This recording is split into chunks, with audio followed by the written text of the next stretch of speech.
లో చేరి వచ్చిన ప్రియులందరికీ యేసుక్రీస్తు వారి శ్రేష్టమైన నామాలందరికీ ప్రేమ వందనాలు తెలియజేస్తూ ఉన్నాను. మరొకసారి యవనస్తుల కూటంలో మీ అందరితో కలిసి ఇలాగూ దేవుని మాటలు ధ్యానించడానికి దేవుడు నాకు ఇచ్చినటువంటి అవకాశానికి దేవునికి ఎంతైనా వందనస్తుని. అలాగే ఈ అవకాశం ఇచ్చినటువంటి ప్రియ సంఘమునకు, అలాగే చేరిన ప్రతి ఒక్కరికి కూడా ప్రభు నామమున వందనాలు తెలియజేస్తూ ఉన్నాను. ఈ దినం మన వాక్య భాగ నిమిత్తమై న్యాయాధిపతుల గ్రంథం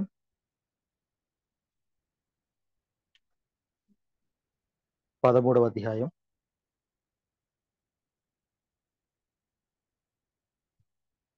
న్యాయాధిపతుల గ్రంథం 13వ అధ్యాయం 5వ వచనం చదువుకుందాం. అలాగే 24వ వచనం కూడా చదువుకుందాం.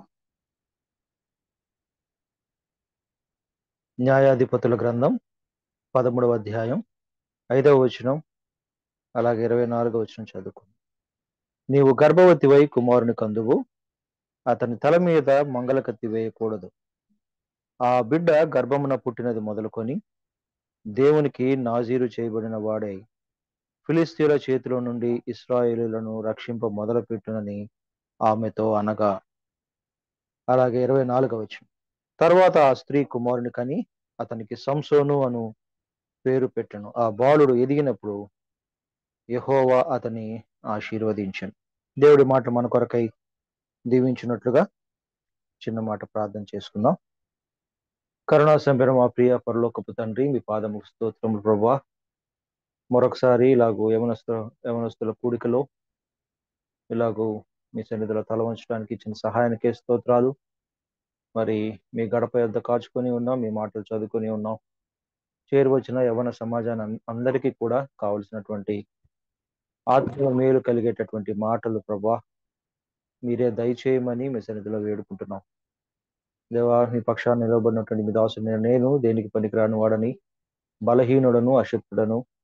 మీరే బలమిచ్చి మీ సిలువ చాటును మరుగుపరిచి మా అందరికి అవసరమైన మాటలు మీరే దయచేసి మా జీవితాలకు దీవెన దిద్దుబాటు దయచేయమని. మరి మీ మాట వినిపించబడుతూ ఉండగా ఎవరికి ఎటువంటి దేవా అపవాది సంబంధమైనటువంటి ఇబ్బందులు, శక్తులు వారి మీద లేకుండా మీరే సహాయం అనుగ్రహించమని, వినగల చెవి, గ్రహించే మనసును దయచేయమని, అవలంబించే మనసును మీరు అనుగ్రహించమని, చేసిన మేళ్ళకే స్తోత్రాలు చెల్లిస్తూ, ఈ దినాశవాలతో నింపినందుకే స్తోత్రాలు చెల్లిస్తూ దేవా ఈ సమయాన్ని మీకు అప్పగించుకుంటూ ఉండగా మీరే సహాయపడమని, మీరే మాట్లాడమని యేసుక్రీస్తు వారి పుణ్యనామమున ప్రార్థించాడు వేడుకుంటున్నాము తండ్రి. ఆమేన్. గతసారి మనం చేరి వచ్చినప్పుడు దానియేలు గ్రంథం నుంచి దానియేలు జీవితం గురించి మనం జ్ఞాపకం చేసుకున్నాం. దానియేలు దేవునికి బహుప్రియుడు ఎలా అయ్యాడనేది మనం పోయినసారి యవనస్తుల కూడికలో మనం జ్ఞాపకం చేసుకున్నాం. అయితే ఈ దినం తీసుకున్నటువంటి భాగం సంసోను జీవితం గురించి మనం తీసుకున్నాం. అయితే సంసోను జీవితం గురించి వెళ్ళక ముందు కొన్ని మాటలు మనం లోకంలో మనం ఫేస్ చేస్తున్నటువంటి పరిస్థితులు, లోకంలో అన్యజనుల మధ్య ఉన్నప్పుడు, ఇప్పుడైతే మరీ ఎక్కువగా అన్యజనుల మధ్య మనం ఉన్నప్పుడు అనేకమైనటువంటి ప్రశ్నలు, అనేకమైనటువంటి క్రైస్తవ్యాన్ని నిందించేటటువంటి ఇబ్బందికరమైనటువంటి మాటలు వింటూ ఉన్నాం.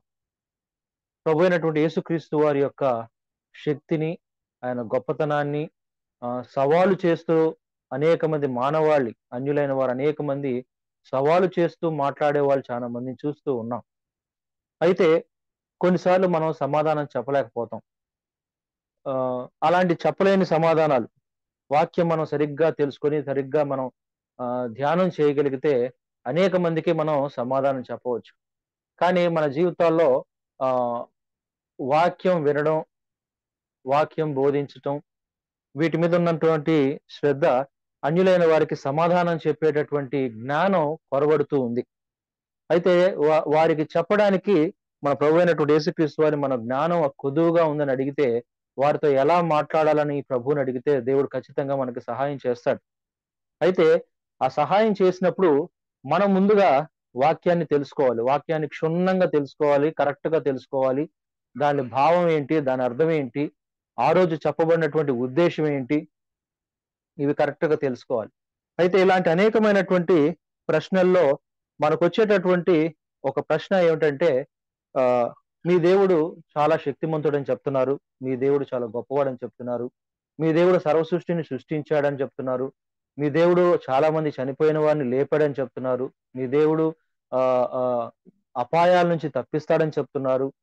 మీ దేవుడు ఆహ్, ఆహ్, కునుకక, నిద్రపోక కాపాడుతున్నాడని చెప్తున్నారు. మరి ఇన్ని చేస్తున్నటువంటి మీ దేవుడు ఆహ్, అనేకమైనటువంటి నేరాలు, ఘోరాలు, ఇబ్బందులు లోకంలో జరుగుతూ ఉన్నప్పుడు ఆహ్, దేవుడు వాటిని ఆపొచ్చు కదా! ఇలాంటి మాట ఎక్కువగా మనం వింటూ ఉంటాం. అంటే అన్యాయం జరగకుండా, బలాత్కారం జరగకుండా, లోకంలో పాపము జరగకుండా మీ దేవుడు ఎందుకని వారిని ఆపటం లేదు అనేటటువంటి ఈ ప్రశ్న మనం అనేక సార్లు అన్యుల దగ్గర నుంచి, లోకస్తుల దగ్గర నుంచి మనం వింటూ ఉంటాం. మనం విన్నప్పుడు మనం ఏమనుకుంటామంటే, అరె! నిజమే కదా! వారు అన్న దాంట్లో ప్రశ్నలో తప్పేముందని అనుకుంటాం. అంటే మనం వాళ్ళు అడిగిన దాంట్లో ప్రశ్నలో తప్పేముందిలే అని అనుకుంటున్నాం కానీ, మనలో లేనటువంటి ఆలోచన ఏందంటే, దేవుడు నిజంగా ఆపుతున్నాడా? ఆపటం లేదా? లేదా కీడు జరగకుండా, లేకపోతే పాపము జరగకుండా ఆపట్లేదా? వారించట్లేదా? అని ఆలోచిస్తాం. ఖచ్చితంగా దేవుడు తన బిడ్డలు ముఖ్యంగా లోకస్తుల సంగతి ఎలా ఉన్నా సరే, ముఖ్యంగా తన బిడ్డలు తప్పు చేయకుండా ఉండడానికి, లేదా తన బిడ్డల పట్ల పాపము జరగకుండా ఉండడానికి దేవుడు ఖచ్చితంగా తన బిడ్డల్ని వారిస్తాడు. అంత మాత్రమే కాదు, డైరెక్ట్‌గా కాకుండా ఇండైరెక్ట్‌గా చాలా సార్లు చాలా సిగ్నల్స్ ఇస్తూ ఉంటాడు. చాలా సిగ్నల్స్ ఇస్తూ ఉంటాడు. ఒక వ్యక్తి పాపంలో పడిపోకుండా మనం చేరువచ్చిన వాళ్ళు ఎక్కువ మంది విశ్వాసులు ఉంటారు కాబట్టి, నేను విశ్వాసులకు అవసరమైనటువంటి మాటలు, చేరువచ్చిన యవ్వన సమాజంలో విశ్వాసులకు అవసరమైనటువంటి మాటలు మనం జ్ఞాపకం చేసుకుందాం. చాలా సార్లు వేరే వాళ్ళు ప్రశ్నలు అడిగారు, అన్యులు బానే ఉంది. ఒక్కసారి మనకు మనం ప్రశ్న వేసుకుందాం. ఆహ్, దావీదు గురించి జ్ఞాపకం చేసుకుంటే, దావీదు దేవుని బిడ్డే గదా! దావీదు దేవుని ఇష్టానుసారుడైన మనుష్యుడు కదా! హృదయానుసారుడైన మనుష్యుడే కదా! మరి దావీదు పాపములో పడకుండా దేవుడు వారించవచ్చు కదా!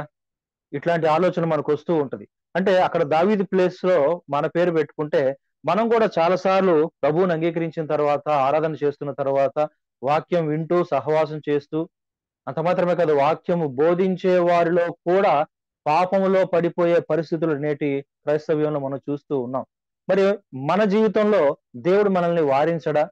పాపము జరగకుండా, దేవుని దృష్టికి చెడు నడత నడవకుండా, లేదా దేవునికి దూరస్తులుగా కాకుండా ఉండడానికి, సమీపస్తులుగానే ఉండడానికి దేవుడు మనల్ని ఆహ్, ఆహ్, ఆహ్, గైడ్ చేయడా? మనల్ని పాపంలో పడకుండా మనల్ని ఆపలేడా?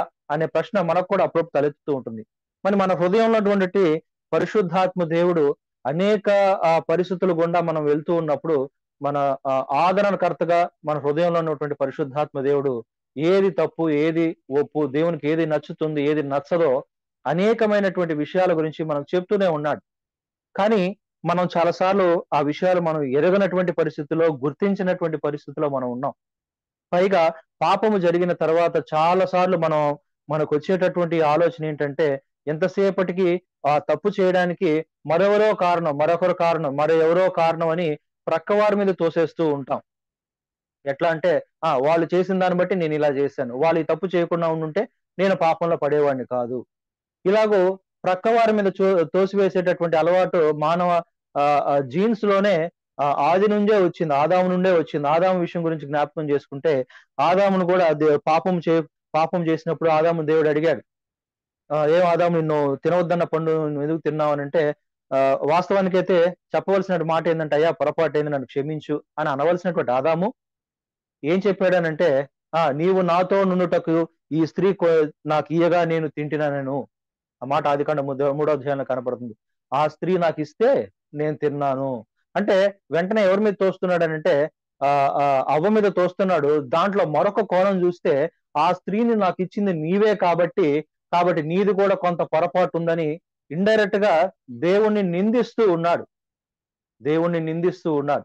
అంటే మానవుల లక్షణం ఎలా తయారైందంటే ప్రక్కవారి మీద తోసివేయటమే కాదు, ఆఖరికి దేవుణ్ణి కూడా నిందిస్తున్నారు. నువ్వు నన్ను ఆపొచ్చు కదా, నువ్వు శక్తిమంతుడు కదా, నన్ను ఎందుకు ఆపలేదు?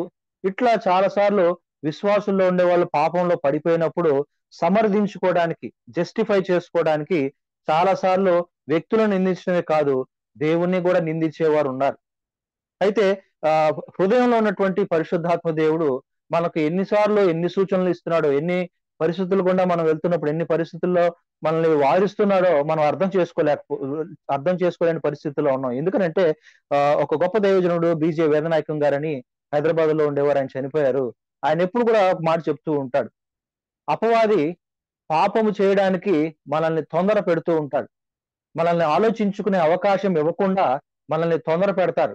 ఎట్లాగంటే అది చెయ్యి, ఆ పాపం చేయి, లేకపోతే నీకు అవసరం కదా ఆ దొంగతనం చేయి, లేకపోతే నీకు ఫలానా అవసరం కదా ఆ తప్పు చేయి. ఇలాగూ మనల్ని ఆలోచించుకొని ఇవ్వకుండా తొందర పెడుతూ ఉంటాడు. అయితే పరిశుద్ధాత్మ దేవుడు మన హృదయంలో ఎలా మాట్లాడతాడంటే విత్ సాఫ్ట్ అండ్ లో వాయిస్ అన్నాడు. ఆయన వాడినటువంటి పదం ఏంటంటే విత్ సాఫ్ట్ అండ్ లో వాయిస్.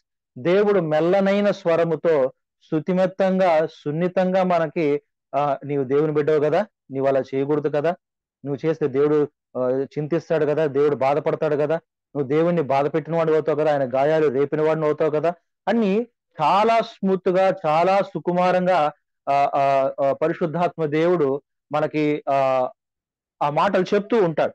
అయితే మనం ఏంటంటే తొందర పెట్టేటప్పుడు దానికి ఎక్కువ లోబడతాం. స్మూత్ గా సున్నితంగా చెప్తున్నప్పుడు, మెల్లనైన స్వరంతో చెప్తున్నప్పుడు మనం దాన్ని పెద్ద పట్టించుకోం. ఆ పట్టించుకోకపోవడం వల్ల అనేక అపాయాల్లో మనం చిక్కుకుపోతాం. అనేకమైనటువంటి పాపంలో పడిపోవడానికి ఆస్కారం ఉంటుంది.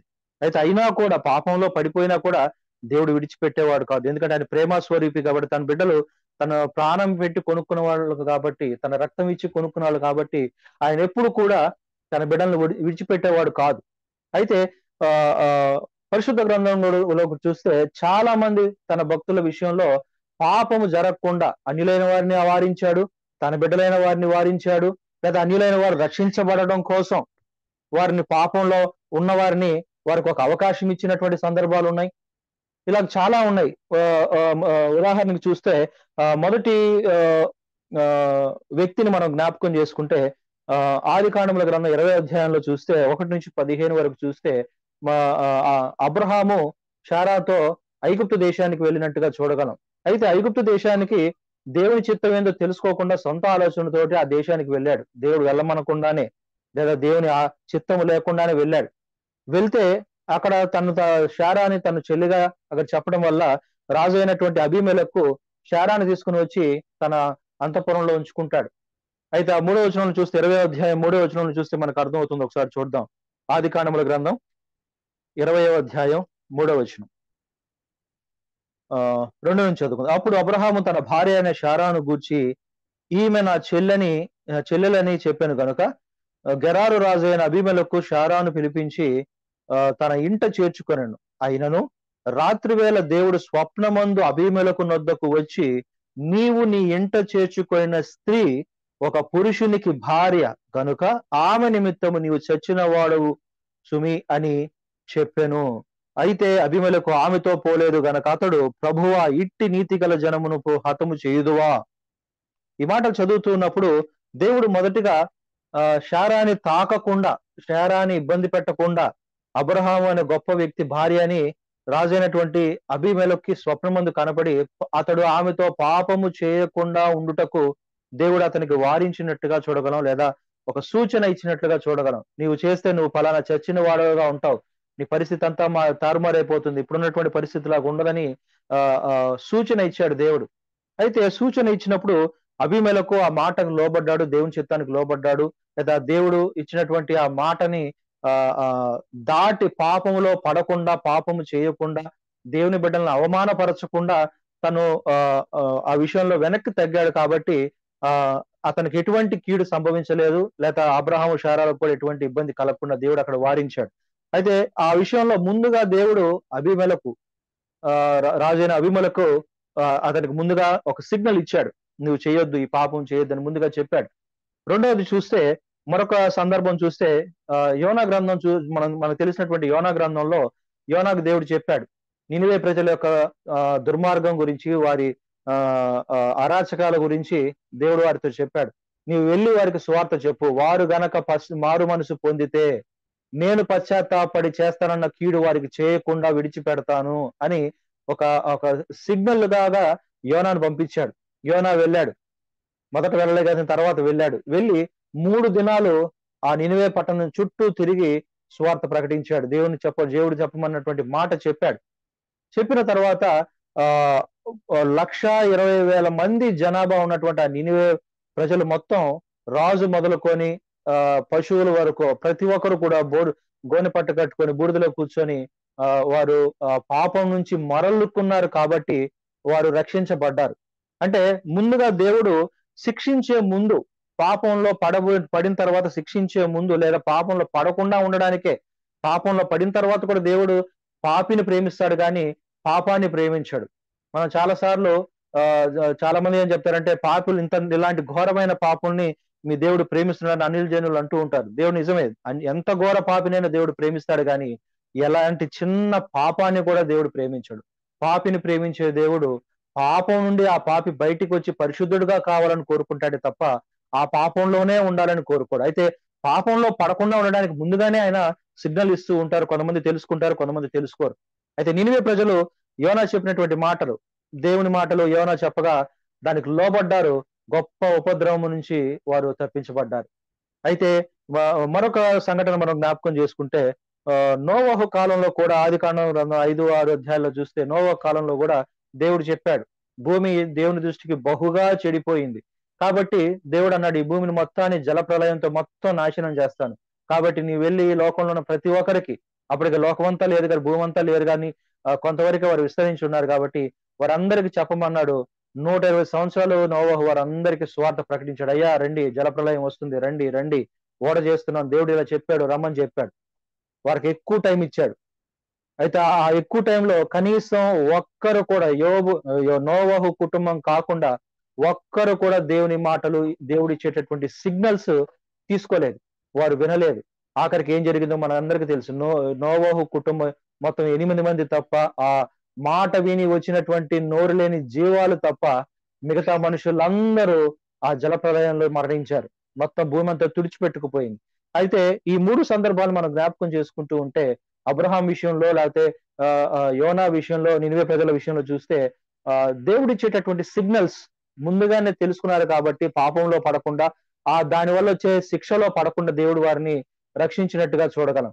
అయితే నోవహు కాలంలో చూస్తే వారు వినలేదు. దేవుడు చెప్పినట్టుగా ఆ శిక్ష వారి మీదకి వచ్చింది.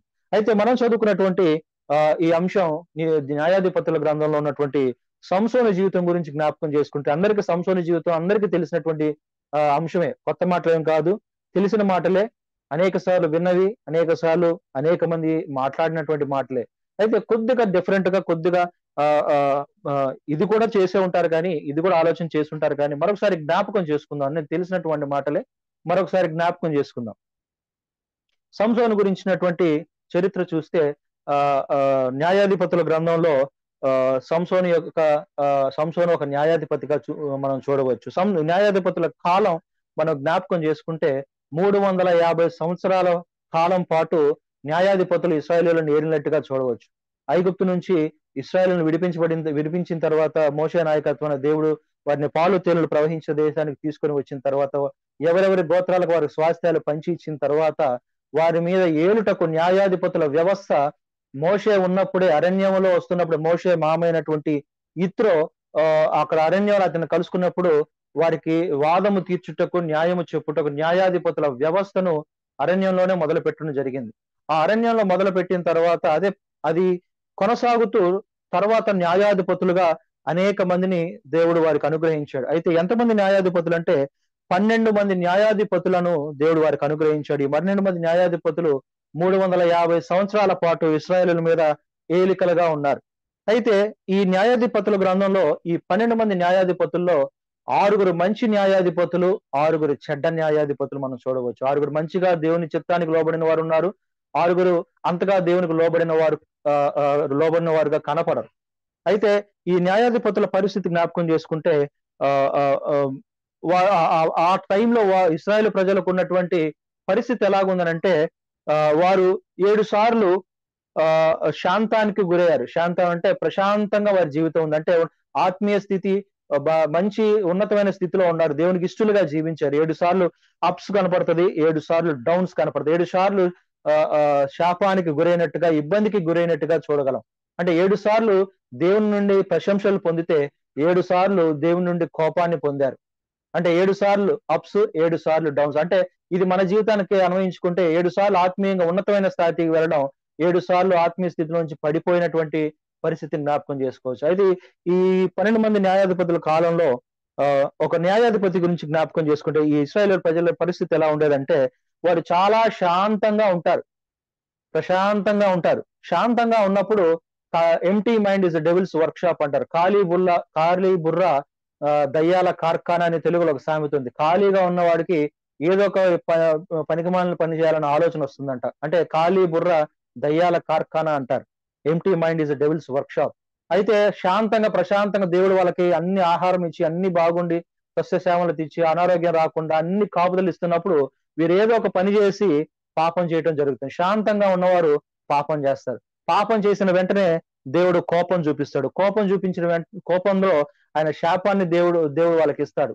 శాంతంగా ఉన్న వారి మీద శాంతంగా ఉన్నవారు పాపం చేస్తే, పాపం చేసినందుకు దేవుడు కోపం చూపించి, కోపాన్ని బట్టి వారి మీద శాపాన్ని తీసుకొస్తాడు. శాపం తీసుకొని రాగానే వెంటనే వారికి వెలుగుతుంది బుర్ర. అరే, మా మీదకి శాపం వచ్చిందని, దేవుడు కోపగించాడని అర్థం కానీ వెంటనే వారు జపం చేయటం మొదలు పెడతారు. అయ్యా, మా పరిస్థితి ఇది, మమ్మల్ని రక్షించని జపం చేయటం మొదలు పెడతారు. జపం చేసిన వెంటనే దేవుడు కనికరించి వారికి క్షేమాన్ని ఇస్తాడు. క్షేమం కలుగు చేస్తాడు. క్షేమం కలుగు చేసిన తర్వాత మరలా కొంతకాలం నిశ్శబ్దంగా ఉంటారు. ఏ పరిపాటు చేయకుండా నిశ్శబ్దంగా మళ్ళీ ప్రశాంతంగా ఉంటారు.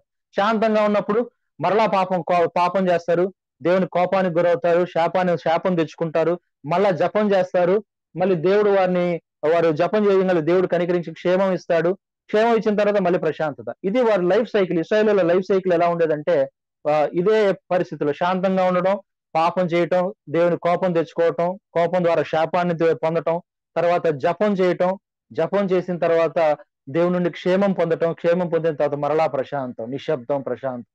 విశ్వాస జీవితంలో కూడా మనం జ్ఞాపకం చేసుకుంటే, మనం కూడా మన జీవితాల్లో అన్ని పరిస్థితులు బాగున్నప్పుడు బానే ఉంటది. ఎక్కడ అన్ని బాగున్నప్పుడు ఎక్కడో తెలియకుండానే దేవుని దృష్టికి చెడు నడత నడవటం, లేదా దేవునికి అయిష్టమైనటువంటి పనులు చిన్నగా మన జీవితాల్లో అపవాది కలిగిస్తాడు. సూది బెజ్జం అంత చిన్న సందు మనం అపవాదికి ఇస్తే వాడు మన జీవితంలోకి వచ్చి కూర్చుంటాడు తెలియకుండానే.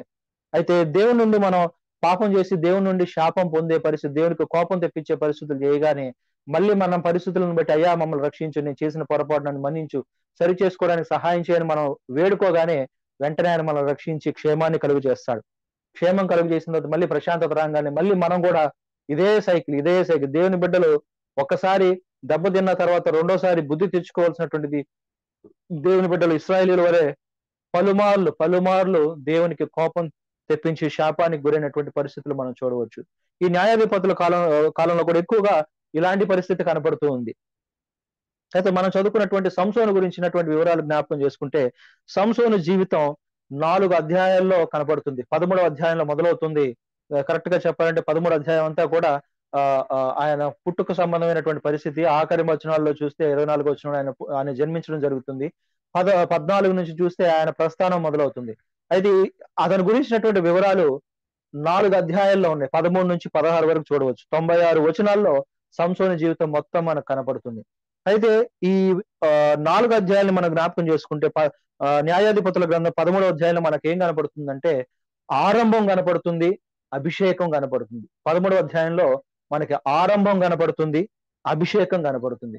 14వ అధ్యాయంలో మనకేం కనపడుతుందంటే, అవిధేయత కనబడుతుంది, అవమానం కనబడుతుంది. 14వ అధ్యాయంలో అవిధేయత, అవమానం కనబడుతుంది. 15వ అధ్యాయంలో అపనమ్మకం కనబడుతుంది, ఆవేశం కనబడుతుంది. 15వ అధ్యాయంలో అపనమ్మకం, ఆవేశం. 16వ అధ్యాయంలోకి వచ్చేసరికి అంధకారం, అంతం. 16వ అధ్యాయంలోకి వచ్చేసరికి అంధకారం, అంతం. ఈ మాటలన్నీ జ్ఞాపకం చేసుకుంటే మనం వినడానికి కూడా ప్రాసలో ఆ అనే అక్షరంతో మొదలైంది కాబట్టి గుర్తుపెట్టుకోవడానికి కొంచెం ఈజీగా ఉంటుంది. 13వ అధ్యాయం ఆరంభం, అభిషేకం. 14 అవిధేయత, అవమానం. 15 అపనమ్మకం, ఆవేశం. 16 అంధకారం, అంతం. ఆరంభం నుంచి అంతం వరకు పరిస్థితులు మనం జ్ఞాపకం చేసుకుంటే అనేకమైనటువంటి పరిస్థితులు, ఎక్కడా కొంచెం మంచి కూడా కనపడినటువంటి సంసోను జీవితం. అయితే ఇలాంటి సంసోను దేవునిచే నాజీరు చేయబడిన వాడు, పుట్టుకతోనే నాజీరు చేయబడినటువంటి సంసోను జీవితం గురించి మనం జ్ఞాపకం చేసుకుంటే మాట్లాడుకోవడానికి ఒక్క మంచి కూడా లేదని అనుకుంటాం. మంచి కూడా లేదు. కానీ అతని విశ్వాసం గురించి మనం జ్ఞాపకం చేసుకుంటే అలాంటి చెడు నడత నడిచినా కూడా, ఎంత తన జీవితంలో తను జీవించిన కాలంలో ఎంత దేవునికి అయిష్టుడిగా జీవించినా కూడా, తను దేవునికి మొరపెట్టిన వెంటనే దేవుడు ఆయనకి ఇచ్చినటువంటి సమాధానం జ్ఞాపకం చేసుకుంటే, ఒకసారి ఆయన యుద్ధం చేసి చాలా మందిని చంపేసిన తర్వాత గాడిద పచ్చి దవడతోటి 1000 మందిని చంపిన తర్వాత ఆయన దాహంతో చచ్చిపోతున్నానయ్యా నాకు నీళ్లు కావాలంటే అక్కడే ఆయన నీటి ఓట కలుగు చేసినట్టుగా చూడగలం. ఆయన ప్రార్థన చేసిన వెంటనే దేవుడు ఆయనకి సమాధానం ఇవ్వటం, లేకపోతే ఉన్న కష్టం నుంచి తీసివేయటం మనం చూడవచ్చు. ఈ పరిస్థితులను బట్టి 16వ అధ్యాయంలో చూస్తే ఫిలిస్తీయుల సర్దారులందరూ ఆయన్ని చెరసాల్లో వేసి రోకలి చుట్టూ కట్టేసి ఆయన రోకలి తిరిగేవాడు విసిరేవాడిగా కనపడుతున్నాడు. గుడ్లు పీకేశారు, కళ్ళు పీకేశారు. అలాంటి పరిస్థితుల్లో కూడా దేవుని అడుగుతాడు, ఏమన్నా అయ్యా ఈ ఒక్కసారి నన్ను జ్ఞాపకం చేసుకో, నాకు శక్తి నీవు, నా కళ్ళు పీకేసిన దాని నిమిత్తం వీరి మీద నేను పగ తీర్చుకుంటానని దేవునికి మొరపెడితే, అక్కడ మరలా అతను విరజిమ్ముకొని వారందరినీ తన జీవిత కాలంలో చంపిన వారి కంటే ఆఖరిలో చంపిన వారి లెక్క ఎక్కువ అనంట.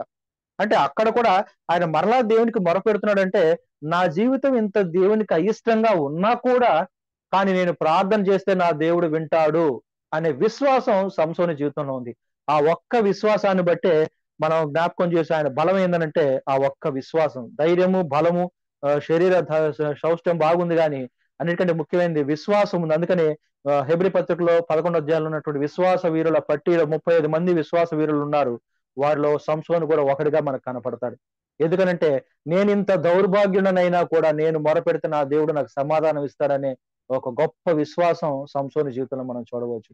అయితే అలాంటి సంసోను జీవితంలో దేవుడు పాపములో పడకుండా, ఎక్కడ చూసినా కూడా అతను చేసిన పనంతా ఏంటంటే స్త్రీ వ్యామోహం కలిగినటువంటి వ్యక్తి. ఎక్కడైనా చూడు, మగవారి విషయంలో చాలా స్ట్రిక్ట్ గా గట్టిగా, ఎవరినైనా 100 మంది కాదు, 1000 మంది కాదు, 3000 మంది వచ్చినా కూడా చంపగలిగినంత శక్తిమంతుడు. కానీ ఒక్క స్త్రీ విషయంలో మాత్రం తను గెలవలేనటువంటి పరిస్థితి, ఆ ప్రలోభం నుంచి బయటికి రాలేనటువంటి పరిస్థితి, బలహీనుడిగా అయినటువంటి పరిస్థితి మనం చూడవచ్చు. అయితే సంసోను ఎంత గట్టివాడో మగవారి విషయంలో, ఆడవారి విషయంలో అంత వీక్ గా ఉండేవాడు. తన బలం, దేవుడు తనకి ఇచ్చినటువంటి పని 13వ అధ్యాయం 5వ వచనం చూస్తే తన పని ఏంటంటే అతడు దేవునికి నాజీరు చేయబడిన వాడే ఇశ్రాయేలీయులను చూడండి, ఇశ్రాయేలీయులను ఆ బిడ్డ గర్భంలో పుట్టినది మొదలుకొని దేవునికి నాజీరు చేయబడిన వాడు ఫిలిస్తీయుల చేతుల నుండి ఇశ్రాయేలీయులను రక్షింప మొదలు పెట్టునని. ఆయన పని ఏమిటంటే ఫిలిస్తీయుల చేతుల నుండి ఇశ్రాయేలీయులను కాపాడటం, రక్షించటం. ఆయనకి న్యాయాధిపతిగా దేవుడు ఇచ్చినటువంటి డ్యూటీ ఏంటంటే ఇశ్రాయేలీయులను కాపాడటం, ఫిలిస్తీయుల నుండి కాపాడటం. కానీ మన సంసోను చేసిన పని ఏంటంటే ఎవరి నుంచి అయితే కాపాడాలో వారి దగ్గరకే వెళ్ళాడు, వారితోనే వియ్యమందాడు, వారితోనే వివాహం జరిగించాడు, వారితోనే వినోదాలు చేశాడు, వారితోనే సహవాసం చేశాడు, వారి దగ్గర వారి ఆస్తులకు నష్టం కలిగించాడు. ఇలావన్నీ చూస్తూ ఉంటే ఎవరితో అయితే వైరం కలిగి ఉండాలో, ఎవరితో కలవకుండా ప్రత్యేకంగా ఉండాలో ఆ ప్రత్యేకతను పోగొట్టుకొని, నాజీరు చేయబడిన వాడు ఉండవలసినటువంటి ప్రత్యేకతను పోగొట్టుకొని పాపంలో పడిపోయినట్టుగా చూడగలం. అయితే దేవుడు ఆయనకి ఇచ్చినటువంటి ఇన్స్ట్రక్షన్ ఏంటంటే 4వ వచనం 13:4 కాబట్టి నువ్వు జాగ్రత్తగా ఉండి ద్రాక్షారసమునే గాని మద్యమునే గాని త్రాగకుండుము, అపవిత్రమైన దేనినైనను తినకుండుము. అలాగే 6వ వచనం ఆ స్త్రీ తను క్షమించండి 7వ వచనం గాని ఆలకించుము, నీవు గర్భవతి కుమారుని కందువు, కాబట్టి నీవు ద్రాక్షారసమునే గాని మద్యమునే గాని త్రాగకుండుము, అపవిత్రమైన దేనినైనను తినకుండుము. ఆ బిడ్డ గర్భమున పుట్టినది మొదలుకొని చనిపో వరకు దేవునికి నాజీరు చేయబడిన వాడై ఉండునని నాతో చెప్పానను. అంటే ఇక్కడ ఉన్నటువంటి పరిస్థితి జ్ఞాపకం, నాజీరు చేయబడిన వాడు అతను చేయవలసిన ద్రాక్షారసం గాని, మద్యం గాని, లేదా అపవిత్రమైనది ఏది కూడా ముట్టకూడదు. అతనికి ఇవ్వబడి అతను గర్భంలో ఉన్నప్పుడు నుంచి అతని ప్రత్యేకత. అతని తల్లి కూడా మద్యం తాగకూడదు, ద్రాక్షారసం తాగకూడదు, అపవిత్రమైనది ముట్టకూడదు. ఎందుకంటే గర్భంలో ఉన్నటువంటి శిశువు కూడా అపవిత్రం అయిపోతాడు. ఎందుకు? గర్భంలో నాజీరు చేయబడినటువంటి సంసోను ఉన్నాడు. అయితే సంసోనుకి ఇచ్చినటువంటి స్థితి ఏమిటంటే ప్రత్యేకంగా ఉండాలి, దేవునికి నచ్చినట్టుగా ఉండాలి. నాజీరు చేయబడిన వాడు మద్యాన్ని తీసుకోకూడదు, ద్రాక్షారసం తీసుకోకూడదు, లేకపోతే అపవిత్రమైనది ముట్టకూడదు, అపవిత్రమైన వారితో కలవకూడదు, అపవిత్రమైన వారితో సహవాసం చేయకూడదు. అందుకని సమరయ స్త్రీ దగ్గర కూడా యేసుక్రీస్తు వారు అమ్మ నీళ్లు కొంచెం ఇవ్వమంటే సమరయ స్త్రీ ఒక మాట అంటుంది, ఏంటి నన్ను నీళ్లు అడుగుతున్నావేంటి? ఎందుకంటే యూదులు అన్యులతో సహవాసము చేయరు, అన్యులతో కలుసుకోరు. ఆ మాట సమరయ స్త్రీ అంటది. వేరే వాళ్ళతో సాంగత్యం చేయరు వాళ్ళు. అంటే వారి ప్రత్యేకత ఏంటంటే దేవుని బిడ్డలు. మనం ఈ రోజున మనం ఏం అర్థం చేసుకోవచ్చు అంటే దేవుని బిడ్డలతోనే సహవాసం, దేవుని బిడ్డలతోనే సమయం గడపటం, దేవుని బిడ్డలతోనే ఆలోచన. అన్యుల పోకడలు, లోక సంబంధమైన ఆలోచనలు ఏమాత్రం కూడా దేవుని బిడ్డలు అంగీకరించకూడదు. ఆ ప్రత్యేకత దేవుని బిడ్డలు కలిగి ఉండాలి. ఎందుకంటే వారు కూడా దేవునికి నాజీరు చేయబడిన వారు. అయ్యా నేను పాపిని, నన్ను కరుణించు, నన్ను రక్షించి, నేను నీ బిడ్డగా ఉంటాను, పవిత్రంగా జీవిస్తాను, పరిశుద్ధంగా జీవిస్తాను, నీకు నచ్చినట్టు జీవిస్తాను అని చెప్పి మనం దేవునితో ప్రమాణం చేస్తాం. ఒకానొక దినాన్ని మనం మారు మనసు పొంది మన పాపాలు ఒప్పుకొని దేవునికి నాజీరు చేయబడిన వారుగా అయ్యాం. కాబట్టి మనం కూడా ఆ పవిత్రమైనటువంటి జీవితం, పరిశుద్ధమైన జీవితం కలిగి ఉండవలసిన వారు. అయితే సంసోను తన జీవితంలో ఇచ్చినటువంటి ఆ పరిస్థితిని అంతా పోగొట్టుకున్నాడు. అయితే అతను 14వ అధ్యాయంలో చూస్తే ఒక మాట చూస్తే, సంసోను తిమ్నాతునకు వెళ్లి తిమ్నాతులో ఫిలిస్తీయుల కుమార్తెలలో ఒకతను చూచి, ఇక్కడ అతను చేసినటువంటి ఆ పొరపాటైనటువంటి పని ఏమిటంటే తను పాపంలో పడడానికి మొదటి మెట్టు 14వ అధ్యాయం మొదటి వచనంలో మనం చూడవచ్చు. అయితే అబ్రహాముకి అబీమెలెకు విషయంలో అబ్రహాముకి శారాతో పొరపాటు జరగకుండా అబీమెలెకు ఎలా దేవుడు వారించాడో పాపంలో పడకుండా, లేకపోతే నినివే ప్రజల విషయంలో శాపానికి గురి కాకుండా పాపంలో ఉన్న వారిని రక్షించడానికి దేవుడు ఎలాగో వారిని ముందుగా సలహా ఇచ్చాడు, సూచన ఇచ్చాడో, నోవహు కాలంలో కూడా ప్రజలందరికీ దేవుడు ఎలాగో సూచనలు ఇచ్చాడో మారు మనసు పొందమని, అలాగే సంసోను జీవితంలో కూడా పాపంలో పడకుండా ఉండడానికి దేవుడు ఒక సూచన ఇచ్చాడు. ఒక 3 రకాలైనటువంటి సూచనలు మనం జ్ఞాపకం చేసుకుని ముగించుకుందాం. 3 రకాలైన సూచనలు. మొదటి సూచన, తిమ్నాతునకు వెళ్తున్నప్పుడు ఆయన మొదటిగా తిమ్నాత్ అనే పట్టణం ఎక్కడ ఉంటుందంటే, సంసోను ఉన్నది పుట్టినది ఎక్కడంటే జొరియా పట్టణం పైన ఉంటుంది, తిమ్నాతు అనేది కింద ఉంటుంది, ఫిలిస్తీయుల పట్టణాల కింద ఉంటుంది. అంటే పైన కొండ మీద ఉండేటటువంటి పట్టణం, అక్కడ నుండి తిమ్నాత్ అనే లోయ లాంటి పరిస్థితిలోకి అతను దిగి వెళ్తూ ఉన్నాడు. అంటే అతను శారీరకంగా బాహ్యంగా దిగి వెళ్ళటమే కాకుండా మానసికంగా ఆత్మీయంగా కూడా దిగజారిపోయినటువంటి స్థితి. పైన ఉన్నతమైన స్థితిలో దేవుడు ఇస్తే అతను దిగజారిపోయి కింద ఉన్న వారితో సహవాసం చేయాలని ఆలోచన చేయటం, కింద వారితోటి కలుసుకోవాలి, వారితో సాంగత్యం చేయాలని ఆలోచన కలిగి ఉండటం. మొదటిగా అతను తిమ్నాతుకు వెళ్ళాడు, దిగి వెళ్తున్నాడు, జొరియాని వదిలేశాడు, పైన ఉన్నటువంటి క్షేమకరమైనటువంటి న్యాయాధిపతి స్థానాన్ని వదిలేసి కిందకు వెళ్తున్నాడు. అయితే వెళ్తున్నప్పుడు అతనికి ఏమైందంటే ఎదురుగా ఒక కొదమ సింహం, 14వ అధ్యాయం 5వ వచనం. అప్పుడు సంసోను తన తల్లిదండ్రులతో కూడా తిమ్నాతునకు పోయి తిమ్నాతు ద్రాక్ష తోటల వరకు వచ్చినప్పుడు కొదమ సింహం అతని ఎదుటకి బొబ్బరించుచూ వచ్చాను. కొదమ సింహం అని అంటే మనకి చిన్న సింహాలు ఉంటాయి, పిల్ల సింహాలు కనపడతాయి, ముసలి సింహాలు కనపడతాయి. ఇక్కడ కొదమ సింహం అని అంటే మంచి యవ్వన ప్రాయంలో దేన్నైనా చీల్చి అవతల వేసేటటువంటి సంపూర్ణ బలముతో ఉన్నటువంటి సింహం. అంటే ఏ వ్యక్తి అతను దాని ముందు నిలబడలేనంత శక్తి కలిగినటువంటి సింహం, దాన్ని కొదమ సింహం అంటారు. అలాంటి కొదమ సింహాన్ని దేవుడు ముందుగా పంపించాడు. మనం అనుకోవచ్చు, సంసోను వెళ్తూ ఉన్నాడు ఫిలిస్తీయుల దేశానికి, తిమ్నాతుకు వెళ్తున్నాడు, మరి సింహం వచ్చింది, దాన్ని చంపేశాడు, తర్వాత మళ్ళా ఇవన్నీ మనం ఆలోచన చేస్తున్నప్పుడు ఎంత బలశాలి అనుకుంటాం. చాలా మంది ఏమనుకుంటారంటే, మీరు చూస్తున్నప్పుడు నా బ్యాక్గ్రౌండ్ వాల్ పేపర్ లో కూడా సంసోను ఫోటో కనపడుతుంది. సంసోన్ అంటే యాక్చువల్ సంసోన్ కాదు, అది ఒక పోస్టర్. అది సంసోను చూస్తే ఒక మంచి బలాఢ్యుడిగా కనపడుతూ ఉన్నాడు. మనం ఏమనుకుంటామంటే సింహాన్ని చీల్చాడంటే బహుశా అంతటి బలాఢ్యుడు అయి ఉండొచ్చేమో, ఇంకా ఎక్కువ బలంగా కలిగిన వ్యక్తి అయి ఉండొచ్చేమో అని అనుకుంటాం. అంటే సంసోను కూడా తనకున్నటువంటి బలాన్ని ఆడ ప్రదర్శించాడే తప్ప ఆ సింహం ఎందుకు దేవుడు పంపించాడు అనే ఆలోచన లేదు. మొదటి సూచన సింహాన్ని దేవుడు కొదమ సింహాన్ని బొబ్బరించుచూ వస్తుంది. వస్తున్నప్పుడు ఈయనకున్నటువంటి బలాన్ని బట్టి దాన్ని చీల్చి మేక పిల్లను చీల్చినట్టు చీల్చి అవతల పడేశాడు. వెరీ గుడ్, బానే ఉంది. తనకున్నటువంటి బలాన్ని ప్రదర్శించాడు. కానీ దేవుడు సింహాన్ని పంపించింది ఎందుకనంటే నీకున్న బలాన్ని ప్రదర్శించమని కాదు. నీవు వెళ్తున్నటువంటి చోటు ఎంత భయంకరమైన చోటో, నువ్వు ఎంత ఇబ్బంది పడపోతున్నావో ముందుగా ఒక హింట్ ఇవ్వడానికి సింహాన్ని పంపించాడు. కానీ సంసోన్‌కి అది అర్థం కాలేదు. తన బలాన్ని నిరూపించుకోవడానికి, తన సిక్స్ ప్యాక్ బాడీ చూపించుకోవడానికి పంపించాడు కావాలని అనుకొని తన మేక పిల్లని చీల్చినట్టు చీల్చి అవతల వేశాడు. అయితే ఎందుకు సింహాన్ని పంపించాడంటే మొదటి మాట తిమ్నాతునకు వెళ్ళేటప్పుడు, తిమ్నాతు ఈ పదం విన్నప్పుడు ఏంటి పట్టణం యొక్క ప్రాముఖ్యత ఏమిటని మనం జ్ఞాపకం చేసుకుంటే, ఆ పట్టణంలో ఉన్నటువంటి పరిస్థితులు ఏంటని మనం జ్ఞాపకం చేసుకుంటే, ఆదికాండముల గ్రంథం 38వ అధ్యాయంలో మనం ఈ తిమ్నాత్ అనే ఊరు గురించి మనం జ్ఞాపకం చేసుకోవచ్చు. ఆదికాండముల గ్రంథం 38వ అధ్యాయంలో మనం చూస్తాం. ఆదికాండముల గ్రంథం 38.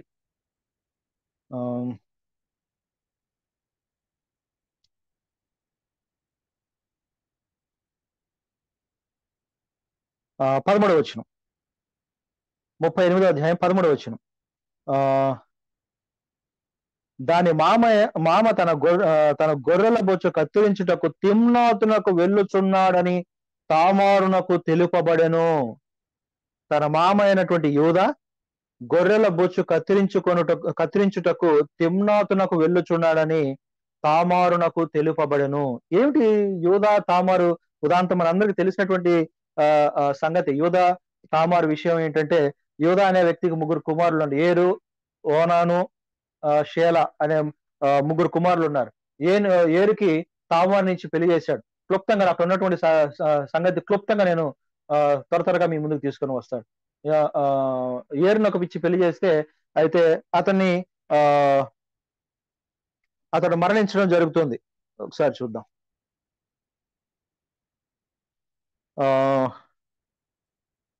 ఆ యోధా జ్యేష్ఠ కుమారుడైనటువంటి ఏరు యెహోవా దృష్టికి చెడ్డవాడైనందున గనుక యెహోవా అతన్ని చంపిన. అతను చెడ్డవాడైన కాబట్టి అతని పెద్ద కుమారుడైనటువంటి ఏరుని దేవుడే యెహోవానే అతన్ని చంపేశాడు. అయితే చంపేస్తే యోధా చెప్పాడు తన తమ్ముడైనటువంటి ఏరు తమ్ముడైనటువంటి ఓనాను తీసుకొని వెళ్ళి నువ్వు నీ వదిన దగ్గరికి వెళ్ళి, అంటే తామారు దగ్గరికి వెళ్ళి మరిది ధర్మం జరిగించమని ఆయన పంపిస్తే, అయితే ఓనాను అలాగూ చేయకుండా తన రేతస్సును నేల మీద విడిచినట్టుగా చూడగలం. దాన్ని ఇప్పుడు ఉన్నటువంటి పరిస్థితులు ఒనానిజం అని అంటారు. పాశ్చాత్య దేశాల్లో ఒనానిజం అనేటటువంటి కల్చర్ నడుస్తుంది. ఒనానిజం అంటే ఓనాను దగ్గర నుంచి వచ్చినటువంటి ఆ ప్రక్రియ ఒనానిజం అనేది జరుగుతుంది. యూట్యూబ్ లో లేకపోతే గూగుల్లో దాని గురించి వివరాలు కొడితే ఇప్పుడు ప్రెసెంట్ ఓనానిజం ఎక్కడెక్కడ జరుగుతుంది అనేది మనం చూడవచ్చు. ఆ ఓనాను అనే వ్యక్తిని పంపిస్తే అతను మరిది ధర్మం జరిగించకుండా, దేవుని చిత్తాన్ని నెరవేర్చకుండా తన రేతస్సును నేల మీద విడిచినందుకు దేవుడు అతన్ని కూడా చంపేశాడు. చంపేస్తే అప్పుడు షేల అనే మూడో కుమారుడు చిన్నవాడు కాబట్టి పెద్దవాడు అయ్యే వరకు అమ్మ నువ్వు మీ తండ్రి ఇంట్లో ఉండమని చెప్పి తామారుని పంపివేస్తాడు. పంపివేసినప్పుడు ఆమె వెయిట్ చేస్తుంటది. ఎప్పుడు అటున్నటువంటి ఆచారం ఏంటంటే ఈ మరిది ధర్మం జరిగించాలి కాబట్టి పెద్దవాడైన తర్వాత నన్ను పిలుస్తాడులే అని తామారు అనుకుంది. అయితే తామారు ఆ ఉద్దేశంతో తండ్రి ఇంటి ఉన్నప్పుడు చాలా సంవత్సరాలు అయిన తర్వాత అంటే షేలా కూడా పెద్దవాడైన తర్వాత కూడా తామారుని ఆయన్ని పిలవకుండా, లేదా షేలాకు తామారుని ఇచ్చి వివాహం చేయకుండా యోధా ఆలస్యం చేస్తాడు. ఆలస్యం చేస్తే ఈ యూదాకు ఉన్నటువంటి వృత్తి ఏమిటంటే గొర్రెల బొచ్చు కత్తిరించడానికి యోధాని పిలుస్తూ ఉంటారు. అంటే పలానా ఊర్లో గొర్రెల బొచ్చు కత్తిరించాలంటే మన యోధాన్ని పిలిపించేవారు అనమాట. ఆయన వృత్తి అనమాట అది. అయితే ఏ ఊర్లో పలానా మన భాషలో మనం అర్థం చేసుకోవాలంటే పలానా ఊరు నుంచి ఫోన్ వచ్చిందనంటే ఆ ఊరికి వెళ్ళి గొర్రెల బొచ్చు కత్తిరించి వచ్చేవాడు. పలానా ఊరికి వెళ్ళి గొర్రెల బొచ్చు కత్తిరించి వచ్చేవాడు. ఇట్లా ఎక్కడి నుంచి ఆర్డర్స్ వస్తాయో అక్కడికి వెళ్ళేదాను ఆ పని వృత్తి చేసుకొని వచ్చేవాడు. అతని డ్యూటీ అయితే. అయితే ఒకానొక రోజు అతను తన స్నేహితుడితో కలిసి తిమ్నాతుకు వెళ్తున్నాడని 13వ వచనంలో చూస్తే తిమ్నాతునకు వెళ్తున్నాడని తామారుకు వినబడింది. తామారు తెలుసుకుంది. తామారు తెలుసుకున్న వెంటనే ఏం చేసిందనంటే ఒకసారి చూద్దాం, చూడండి. తామారుకు తెలిసిన వెంటనే 14 అప్పుడు షేలా పెద్దవాడైనప్పటికీ తాను అతనికి ఇయ్యబడుకుండుట చూచి తన వైదవ్య వస్త్రములను తీసివేసి ముసుగు వేసుకొని శరీరమంతా కప్పుకొని తిమ్నాతునకు మార్గంలో నుండు ఏనాయము ద్వారమున కూర్చుండగా యూద ఆమెను చూచి ఆమె ముఖమును కప్పుకొనినందున వేశ్య అనుకొని. కరెక్ట్ గా చెప్పాలంటే తామారుకి వాళ్ళ మామగారు తిమ్నాతుకు వెళ్తున్నారని వినగానే వెంటనే ఏమో వైద్య వ్యవస్థను తీసేసి రెడీ అయిపోయింది. ఎక్కడికి వెళ్తుంది? ఈమె కూడా తిమ్నాతుకు పోయే ఏనాయిము అనే ద్వారం వద్ద నుంచొని ఉంది, ఆడ కూర్చొని ఉంది.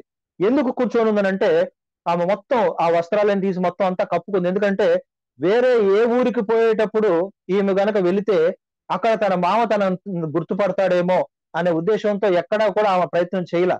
కానీ తిమ్నాతుకు వెళ్తున్నాడు అన్నప్పుడు మాత్రమే ఆమె ఎందుకు ప్రయత్నం చేసింది, లేదా యోధాను కలుసుకోవడానికి ఆమె ఆలోచన చేయడానికి గల కారణం తిమ్నాతే ఎందుకు కుదిరింది అని అంటే, తిమ్నాతు అనే పట్టణం దేనికి ప్రసిద్ధి అని అంటే, మనకి గుంటూరు గురించి జ్ఞాపకం చేసుకుంటే గుంటూరు మిరపకాయకి ఫేమస్, లేదా నెల్లూరు అంటే చేపల పులుసుకు ఫేమస్, లేకపోతే ఆ ఆ, ఆ, ఆ, గోదావరి జిల్లాలకు పోతే పూతరేకులు స్వీట్స్, కాజా, కాకినాడ చూస్తే కాజాలకు ఫేమస్. ఇట్లా ఒక్కొక్క ఊరు ఒక్కొక్క ఫేమస్ ఎలాగుందో తిమ్నాత్ యొక్క ప్రత్యేకత ఏంటంటే వేశ్యలు ఎక్కువగా ఉండేటటువంటి ప్రదేశం, వ్యభిచారం విచ్చలవిడిగా జరిగేటటువంటి ప్రదేశం తిమ్నాతు.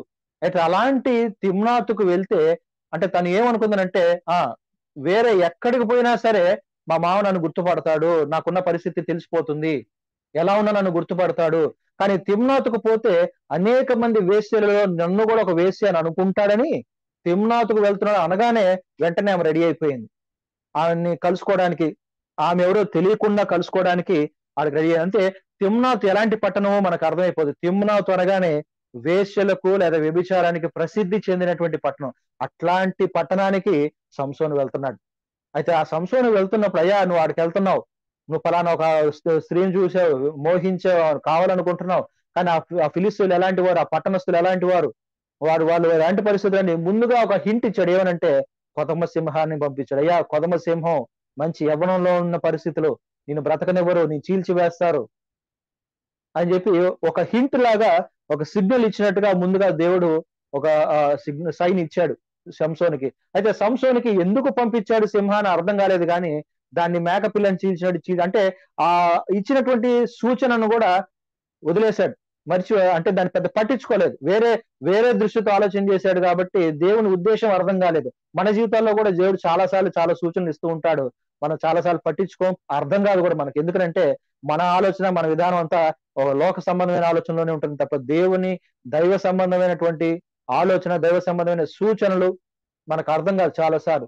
అయితే తిమ్నాతు అనగానే అక్కడ ఉన్నటువంటి వేశ్యలకు విచారానికి నిలయంగా ఉంది కాబట్టి ఆ ఆదికాండ 38 యోధా తామారు యొక్క వృత్తాంతం మనం చూస్తే మనకు అర్థమవుతుంది. కాబట్టి అట్లాంటి పట్టణానికి నువ్వు వెళ్తున్నావయ్యా, నీ పరిశుద్ధత పోతుంది, నీవు నాజీరు చేయబడిన వాడివి, నువ్వు పవిత్రంగా ఉండాలి, నీ పవిత్రత పోగొట్టుకుంటా జాగ్రత్త అని ఒక హింట్ లాగా బొబ్బరించుచున్నటువంటి ఒక కొదమ సింహాన్ని దేవుడు పంపించాడు. అయితే సంసోనికి ఆ విషయం అర్థం కాలేదు, అయినా ఊరుకోలేదు. మరోసారి రెండవ సూచన కూడా ఇచ్చాడు. చూడండి కావాలంటే 14వ అధ్యాయం 8వ వచనం, న్యాయాధిపతుల గ్రంథం 14వ అధ్యాయం 8వ వచనం. ఆ కొంతకాలమైన తరువాత అతడు ఆమెను తీసుకుని వచ్చుటకు తిరిగి వెళ్ళుచుండగా ఆ సింహపు కళేబరమును చూచుటకై ఆ వైపు తిరిగినప్పుడు సింహపు కళేబరములో తేనెటీగల గుంపును తేనెయు కనబడగా అతడు ఆ తేనె చేతపుంచుకొని తినుచు వెలుచు తన తల్లిదండ్రుల యొద్దకు వచ్చి వారికి కొంత నీయగా వారును తినిరి. అయితే తాను సింహపు కళేబరంలో నుండి ఆ తేనెను తీసిన సంగతి వారికి తెలియజేయలేదు. అంతటా అతని తండ్రి ఆ స్త్రీని చూడబోయినప్పుడు సంసోను విందు చేసింది. అయితే ఆ చంపినటువంటి మేకపిల్లలాగా చీల్చివేసినటువంటి ఆ సింహం ఎక్కడుందో చూసినటువంటి స్త్రీని తెచ్చుకుందామని వెళ్తుంటే ఆ సింహం అటు చూస్తే సింహం కళేబరం కనపడింది. అంటే మునుపు చంపాడు కదా, ఎట్లా ఉంది దాని పరిస్థితి చూద్దామని పోయాడు. పోయేసరికి ఆ కళేబరం కనపడింది. ఆ కళేబరం మీద తేనె పట్టు కనపడింది, తేనె పట్టు కనపడింది. ఆ తేనె చెట్టు ఇదంతా, తేనెటీగల గుంపు ఇదంతా కనపడినప్పుడు వెంటనే వెళ్ళి దాన్ని తీసుకున్నాడు. ఇక్కడ మరొక సూచన ఏమిటంటే లేవీకాండం 5వ అధ్యాయం 2వ వచనం, లేవీకాండం 5వ అధ్యాయం 2వ వచనం, 5:2 లేవీకాండం. మరియు నొకడు చదవండి. మరియు నొకడు ఏ అపవిత్ర వస్తువునైనను ముట్టిన ఎడల అది అపవిత్ర మృగ కళేబరమే గాని, అపవిత్ర పశు కళేబరమే గాని, అపవిత్రమైన ప్రాకేడి జంతువు కళేబరమే గాని, అది అపవిత్రమని తనకు తెలియకపోయినను అతడు అపవిత్రుడై అపరాధి అగును. అంటే అపవిత్రుడని తెలియకపోయినా కూడా దాన్ని ముట్టితే ఏమవుతాడంటే అపవిత్రుడైపోతాడు. కాబట్టి అతను అపవిత్రుడు అవ్వకుండా ఉండడం కోసం ఏ కళేబరాన్ని ముట్టకూడదు. అలాగే సంఖ్యాకాండం 6:6 చూస్తే సంఖ్యాకాండం 6:6 ఇది లేవి కాండంలో ఉన్నటువంటి పరిస్థితి. ప్రతి ఒక్క యూదుడికి ఇచ్చినటువంటి ఇశ్రాయేలుకి ఇచ్చినటువంటి ఆజ్ఞ, ఎవరు కూడా కళేబరాన్ని తెలిసి గాని తెలియక గాని ముట్టుకోకూడదు. అయితే అట్లా తెలియక ముట్టుకున్నా కూడా ఆ వ్యక్తి అపవిత్రుడైపోతాడని సంఖ్యాకాండంలో లేవి కాండంలో చూస్తాం. అయితే సంఖ్యాకాండం 6:6 చూడండి. అతడు యెహోవాకు ప్రత్యేకంగా నుండి దినములన్నిటిలో ఏ అతడు శవమును యెహోవాకు ప్రత్యేకముగా నుండు దినములన్నిటిలో. ఎవరు ప్రత్యేకముగా ఉన్నవారు? 2వ వచనం. పురుషుడే గాని స్త్రీయే గాని యెహోవాకు నాజీరగుటకు ఎవరైనను మ్రొక్కుకొని తన్ను తాను ప్రత్యేకించుకునే ఎడల వాడు ద్రాక్షారసము గాని మద్యము గాని మానవలను. దాని జోలికి పోకూడదు. ద్రాక్షారసపు చిరకనైనను మద్యపు చిరకనైనను త్రాగవలదు. ఏ ద్రాక్షారసమునైనను త్రాగవలదు. పచ్చివి గాని ఎండివిన గాని ద్రాక్ష పండ్లు, అంటే ఎండినంటే కిస్మిస్లు కూడా తినడానికి వీల్లేదు. త్రాగవలదు, తినవలదు. 4 అతడు ప్రత్యేకముగా నుండి దినములన్నీ పచ్చి కాయలే గాని పై తోలే గాని ద్రాక్షావల్లి నుండి పుట్టినది ఏది కూడా తినవలదు. 5వ వచనం. అతడు నాజీరగుటకు మ్రొక్కుకొనే దినములన్నిటిలో మంగళ కత్తి అతని తల మీద వేయకూడదు. అతనికి ఇవ్వబడిన ఇన్స్ట్రక్షన్స్ నాజీరగుటకు మ్రొక్కుకొడిన దినములు. అయితే ఈ సంసోను మ్రొక్కుకొనే దినములు ఎన్నండి? 13వ అధ్యాయం మనం చూస్తాం. అది పుట్టినది మొదలుకొని 5వ వచనం. ఆ బిడ్డ గర్భమున పుట్టినది మొదలుకొని దేవునికి నాజీరు చేయబడిన వాడై. ఎప్పటి నుంచి పుట్టినాడు? పుట్టినప్పటి నుంచి, గర్భంలో ఉన్నప్పటి నుంచే తల్లి కూడా ద్రాక్షారసం తీసుకోకూడదు, మద్యం తీసుకోకూడదు. అంటే ఇతని జీవితం ఏంటంటే జీవితాంతం ద్రాక్షారసం కానీ మద్యం కానీ తీసుకోకూడదు, మంగళ కత్తి పెట్టకూడదు, లేకపోతే కిస్మిస్లు తినకూడదు, ద్రాక్షావళి నుంచి పుట్టిన దేది ముట్టకూడదు, తినకూడదు. అయితే ఆ వ్యక్తి 6:6లో ఉన్నటువంటి పరిస్థితి చూడండి. అతడు యెహోవాకు ప్రత్యేకముగా నుండి దినములన్నిటిలో ఏ శవమును ముట్టవలదు. ఇందాకేమో నార్మల్ ఇశ్రాయేలీలు ముట్టకూడదు. ఇప్పుడు నాజీరు చేయబడిన వారు ఇంకా ప్రత్యేకమైన వారు, వాళ్ళు అస్సలు టచ్, దాని జోలికే పోకూడదు. కానీ మనోడు ఎక్కడికి పోయాడంటే కరెక్ట్ గా కళేబరం దగ్గరికే పోయాడు. అది ఎక్కడుందో వెతుక్కొని మరి దాని దగ్గర ఎక్కడుందో పోయి చూశాడు. దాని మీద తేడు పట్టుంటే తీసుకొని వచ్చి తింటూ వచ్చి తన తల్లిదండ్రులకు కూడా ఇచ్చాడు. అక్కడ మరొక సూచన ఏమిటంటే, అయ్యా నువ్వు వెళ్తున్నటువంటి ప్రదేశం కొదమ సింహం లాగా బొబరించి వస్తున్న సూచన మొదటిది ఇచ్చాడు. అయ్యా కొంచెం నిన్ను ఇబ్బంది పెట్టే పరిస్థితి ఆడ ఉంది, నీ పవిత్రత పోగొట్టుకునే పరిస్థితి ఆడుందని చెప్పాడు. అర్థం కాల. మరోసారి కళేబరం ఉన్నప్పుడు దాని మీద తేనె పట్టు ఉంటే దాని సూచన ఏంటంటే, నువ్వు వెళ్తున్నటువంటి స్త్రీ తేనెలాగా నీకు కనిపించవచ్చు, నీ పరిస్థితి అక్కడ వెళ్తే తేనెలాగే ఉండొచ్చు. ఆమె మాటలు కావచ్చు, ఆమెతో ఉన్నంత సమయం కావచ్చు, ఆమెతో గడిపే సందర్భం కావచ్చు, ఏమైనా సరే నీకు తేనెలాగే ఉంటది, తీయగానే ఉంటది. కానీ ఆ తేనె ఎక్కడుందనంటే కళేబరం మీద ఉంది. ఒక మాట మనం ఆలోచన చేస్తే, నాకు స్వీట్స్ అంటే బాగా ఇష్టం అనుకోండి, ఇష్టం అనుకునేది ఏమండి, స్వీట్స్ అంటే బాగా ఇష్టం. స్వీట్స్ లో గులాబ్ జామ్ అంటే బాగా ఇష్టం, లేకపోతే ఫలానా లడ్డు అంటే బాగా ఇష్టం నాకు. ఈ లడ్డు ఏడ కనపడ్డా సరే నేను తీసుకొని తింటాను అనుకోండి, బాగా ఇష్టం కాబట్టి తీసుకొని తింటాను. అదే ఇష్టమైన లడ్డు వేరే వాళ్ళతో గొడవ పడైనా సరే, షుగర్ ఉన్నా సరే తీసుకొని తింటున్నాను అనుకోండి, అంటే ఆ లడ్డు మీద నాకు ఎంత ఇష్టమో అర్థమవుతుంది. కానీ అదే లడ్డు గనక ఒక పేడ పక్కన ఉందనుకోండి, మురిక్కాలో పక్కన ఉందనుకోండి, తీసుకొని తింటానా? ఖచ్చితంగా దాని వైపు చూడటానికి కూడా ఇష్టపడం. ఎందుకనంటే నీకు లడ్డు అంటే ఇష్టమే, నోట్లో వేసుకుంటే తీయగానే ఉంటుంది. కానీ అది ఉన్న ప్రదేశాన్ని బట్టి దాని పవిత్రత, దాని మీద ఇష్టం ఉండకూడదు, దాని పవిత్రత కోల్పోతుంది. అంటే ఇక్కడ కూడా ఏం చెప్పాడంటే, నువ్వు వెళ్ళేటటువంటి ప్రదేశం తీయగానే ఉంటుంది, ఆమెతో నీ పెళ్లి వివాహం అంతా బానే ఉన్నట్టు కనపడుతుంది తీయగానే. కానీ ఆ తేనె పట్టు ఎక్కడుంది, ఆ స్త్రీ ఎక్కడుందనంటే తిమ్నాతులో ఉంది. ఫిలిస్తీయుల కుమార్తె తిమ్నాతులో ఉంది, అపవిత్రురాలు. ఎవరిని? ఇశ్రాయేలు వారు వేరే జాతి వారితో పెళ్లికి ఇయ్యకూడదు, పెళ్లి చేసుకోనకూడదు, బియ్యం అందకూడదు, బియ్యం తీసుకోకూడదు. ఇవన్నీ ఉంటే నువ్వు పోయే నిన్ను అపవిత్రపరచుకుంటున్నావు అని 2వ సూచన దేవుడు ఇచ్చాడు. నువ్వు వెళ్తున్నటువంటి ప్రదేశం మంచిది కాదు, మొదటిగా చెప్పాడు. ఆ వ్యక్తులు మంచివారు కాదు, మొదటిగా చెప్పాడు. అర్థం కాల. 2వది చెప్పాడు, కళేబరం మీద తేనెపట్టును చూశాడు తప్ప అది దేని మీద ఉందో చూడలేదు. దాన్ని తీసుకున్నాడు. వెంటనే అక్కడే నాజీరు చేయబడిన వాడు ఉండవలసినటువంటి ప్రత్యేకతను పోగొట్టుకున్నాడు, అపవిత్రుడైపోయాడు. అది ఎవరికి చెప్పలేదు, కానీ దేవుని దృష్టికి అపవిత్రుడైపోయాడు. రెండవ సూచనలో అతను ఏమనుకున్నాడంటే, అంటే దేవుడు మనకు ఒక సూచన ఇస్తే మనకు ఒక రకంగా అర్థం అవుతుందండి. మనకి దేవుడు ఇచ్చే సూచన స్ట్రైట్ గా మనం అర్థం చేసుకోగలిగితే పాపంలో పడకుండా, ఇబ్బందులు పడకుండా తప్పించబడతాం. కానీ మనం దేవుడు ఇచ్చింది కరెక్ట్ గా అర్థం చేసుకోకుండా మనకు అనుకూలంగా మనం మార్చుకున్నాం అనుకోండి, ఖచ్చితంగా దానివల్ల ఇబ్బంది కొని తెచ్చుకుంటాం. అయితే ఆ సింహం, కళేబరం, తేనె ఈ పరిస్థితులు చూపిస్తే ఏమో తెలుసుకోవాలంటే, నువ్వు అపవిత్రుడు అవుతావు అబ్బాయి, జాగ్రత్తగా ఉండని దేవుడిచ్చే సూచన తీసుకోకుండా ఏం చేశాడంటే దాని పొడుపు కథగా మార్చాడు, విప్పుడు కథగా మార్చి తన స్నేహితులతో చెప్పాడు. అయితే ఆ పరిస్థితిలో ఎంత అజ్ఞానంలో ఉన్నాడు. ఆ ఆ, శరీర బలం ఉందే తప్ప దేహ బలం ఉందే తప్ప బుద్ధి బలం ఏమీ లేదు. దేవుడు ఇచ్చేటటువంటి సూచనలు ఏమాత్రం ఎందుకు రావట్లేదు అంటే, దేవుని ఇచ్చే సూచనలు ఎందుకు అర్థం చేసుకోలేకపోతున్నాడంటే, ఎంతసేపటికి అతని ఆలోచన లోక సంబంధమైన ఆలోచన, దేవునితో సహవాసం లేదు. యవన కాలంలో ఉన్న మన అందరికి కూడా వచ్చేటటువంటి పరిస్థితులు ఏంటంటే, పెళ్లి కాని వారైనా అయిన వారైనా సరే ప్రతి ఒక్కరికి నేను ఒకసారి ఎవరితో అన్నాడు, యవన కాలంలో చాలా జాగ్రత్తగా ఉండాలంటే యవన కాలంలోనే కాదు, చనిపోయే వరకు ప్రతి వ్యక్తి తన క్యారెక్టర్ విషయంలో జాగ్రత్తగా ఉండాలి. ఎందుకంటే ఎక్కడ అపవిత్రమైపోతామో తెలియదు, ఎక్కడ మైల పడతామో తెలియదు, ఎక్కడ అపవాది మనకి మైలని అంటిస్తాడో తెలియదు, అపవిత్రతను అంటిస్తాడో తెలియదు. మనం చనిపోయే వరకు, ఆఖరి శ్వాస విడిచే వరకు కూడా మన క్యారెక్టర్ విషయంలో చాలా జాగ్రత్తగా ఉండాలి. దేంతో మనం పాపం చేయడానికి అపవాది ప్రేరేపిస్తున్నాడు వాటిని మనం, అందుకనే పౌలు అన్నట్టుగా దినదినం మనం నలగొట్టుకోవాలి. ఎందుకంటే అపవాది కలిగించేటటువంటి ఈ తేనె లాంటి మాటలు లేదా తేనె లాంటి పరిస్థితులు మనం దానికి లొంగిపోకుండా, కళేబరం ఉందనే భయం, ముట్టకూడదు, అపవిత్రపరచబడకూడదు అనే జ్ఞానం కలిగి ఉండాలి. కానీ సంసోను ఏమైపోయాడంటే, ఆ ఆలోచన కలిగి ఉండవలసిన వ్యక్తి విపుడు కథను వారికి వేసినట్టుగా చూడగలను. అంటే దేవుడిచ్చే జ్ఞానం ఏమాత్రం మైండ్ లోకి తీసుకోకుండా దాన్ని వేరుగా ఆలోచన చేస్తాను. వేరుగా ఆలోచన చేస్తే, దేవుని ఉద్దేశాలు కాకుండా వేరుగా ఆలోచన చేస్తే ఖచ్చితంగా మనకు నాశనం తప్పదు. అయితే రెండవ సూచన, కళేబరం మీద ఉన్నటువంటి తేనె పట్టును మనం జ్ఞాపకం చేసుకుంటే, తేనె బాగానే ఉంటుంది కానీ అది ఉన్నటువంటి స్థలం మంచి స్థలం కాదు. మన పవిత్రతను పోగొట్టే స్థలం, మన పరిశుద్ధత మనం పోయే స్థలం, దేవుని నుండి దూరం చేసే స్థలం, దేవునితో అంటుకట్టబడిన జీవితంలో దేవునితో సహవాసం చేసే పరిస్థితి నుంచి మనల్ని దూరస్తులుగా చేసేటటువంటి పరిస్థితులు ఉన్నాయి.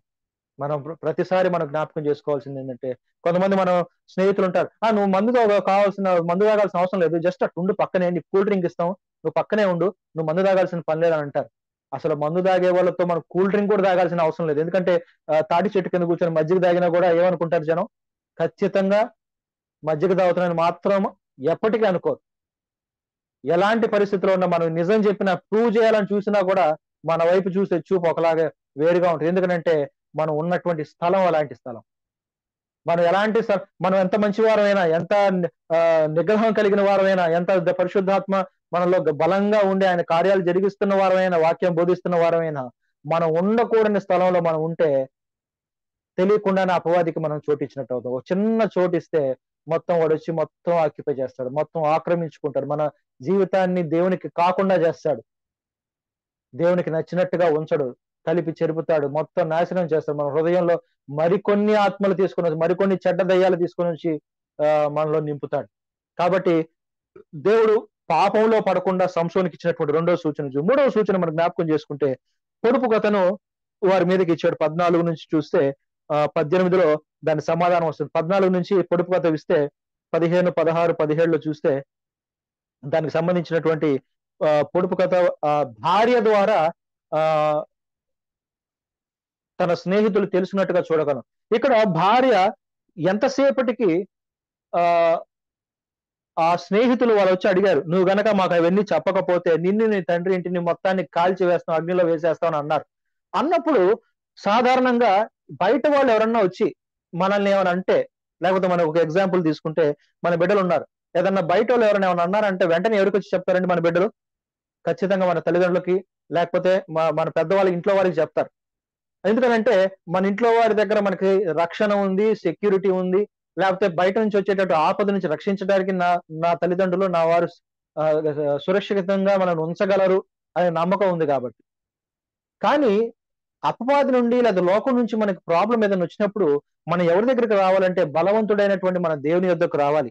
కానీ బలవంతుడైనటువంటి దేవుని యొద్దకు రాకుండా మన సొంత ఆలోచనలు చేస్తూ ఉంటాం. ఇక్కడ సంసోను భార్య కూడా అదే చేసింది.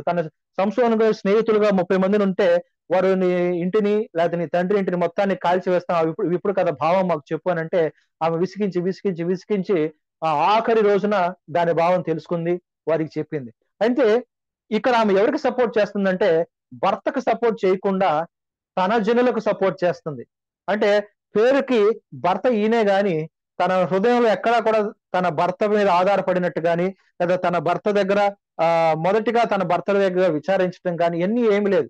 పైగా తన భర్త యొక్క గొప్పతనం ఏంటి, ఎంతమందినైనా చంపగలిగిన గొప్ప బలాఢ్యుడు, ఎంతమంది వచ్చినా 1000 మంది వచ్చినా లేకపోతే ఎంతమంది అయినా సరే కొట్టి చంపగలిగినంత శక్తి కలిగిన వాడు.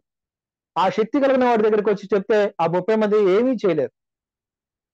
కనీసం తనను తాకడానికి కూడా సంసోను అడ్డంగా నిలబడ్డాడంటే తాకడానికి కూడా వారికి అవకాశం దొరకదు, అంతటి బలాఢ్యుడు. మరి అంతటి బలాఢ్యుడి దగ్గరకు వచ్చి చెప్పవలసినటువంటి తన భార్య తన దగ్గరకు రానప్పుడన్నా తనకు అర్థం కావాల్సింది ఏంటంటే తను అపవిత్రుడైపోయాడు, తనను తన భార్య కూడా నమ్మటం లేదు.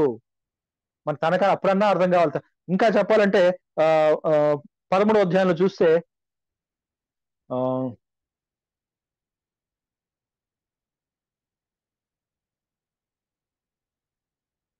8వ వచనం, అందుకు మానోహ నా ప్రభువా, క్షమించండి 6వ వచనం, ఆ స్త్రీ తన పెనిమిటి యొద్దకు వచ్చి దైవజనుడు ఒకడు నా యొద్దకు వచ్చెను, అతని రూపము దేవదూత రూపమును పోలినదే మిక్కిలి భీకరముగా ఉండెను, అతడు ఎక్కడ నుండి వచ్చెనో నేను అడగలేదు, అతడు తన పేరు నాతో చెప్పలేదు. అయితే ఇక్కడ అలాగే మరొక చోట కూడా 8వ వచనంలో మానవ అడుగుతాడు, నా ప్రభువా నీవు పంపిన దైవజనుడు మరలా నా ఎద్దకు పంపించానని పుట్టబోసు బిడ్డ గురించి నాకు ఏం చేయాలో నాకు తెలియదు, నాకు చెప్పాయని అన్నప్పుడు మరలా ఆయన ప్రార్థన ఆలకించినప్పుడు 9వ వచనం, దేవుడు మానవ ప్రార్థన ఆలకించను గనుక ఆ స్త్రీ పొలంలో కూర్చుండగా దేవుని దూత ఆమెను దర్శించను. 10వ వచనం, ఆ సమయమున ఆమె పెనిమిటి అయిన మానోహ ఆమె యొద్ద ఉండలేదు గనుక ఆ స్త్రీ త్వరగా పరిగెత్తి, మానోహ భార్య ఏం చేసిందో చూడండి, త్వరగా పరిగెత్తి ఆనాడు నా యొద్దకు వచ్చిన పురుషుడు నాకు కనబడిన అతనితో చెప్పాను. ఏం చేసిందంటే పలానా ఒక ఆయన వచ్చాడు నా దగ్గరికి, దైవజనుడు ఒక ఆయన వచ్చాడు అని చెప్పినప్పుడు పరిగెత్తుకుంటూ వచ్చి చెప్పింది. రెండోసారి అయ్యా ఎవరు వచ్చారు ఏందో నాకు తెలియదు, నా భార్య ఏమిందో ఏందో తెలియదు, ఒకసారి మళ్ళీ ఆయన పంపించయ్యా నేను తెలుసుకుంటానంటే మరలా ఆమె దగ్గరకు వస్తే వెంటనే పరిగెత్తుకుంటూ వచ్చింది. అంటే ఈసారి డిస్కషన్ కు ముందే మానవ దగ్గరకు వచ్చి పరిగెత్తుకుంటూ ఆ రోజు నా దగ్గరకు వచ్చాడు దైవజనుడు, ఆయన మరలా వచ్చాడు రా అని చెప్పి మానోహం తీసుకొని వెళ్ళింది. వెళ్ళినప్పుడు క్లియర్ కట్ గా చెప్పారు, దాని ప్రకారం చేశారు. సంసోను నాజీరు చేయబడిన వాడిగా నీట్ గా ఈ భూలోకంలో జన్మించాడు. అంటే అక్కడ తన భార్య చేసినటువంటి పని ఏంటంటే వెంటనే ఇబ్బంది కానీ లేదా రొటీన్ గా ఉండాల్సింది ఉండకుండా ఏదన్నా విభిన్నంగా జరిగితే వెంటనే ఎవరి దగ్గరకు వస్తుందంటే తన భర్త దగ్గరకు వస్తుంది. వెంటనే తన భర్త దగ్గరకు విషయం చెప్తుంది, తను సొంతంగా డీల్ చేయలేదు.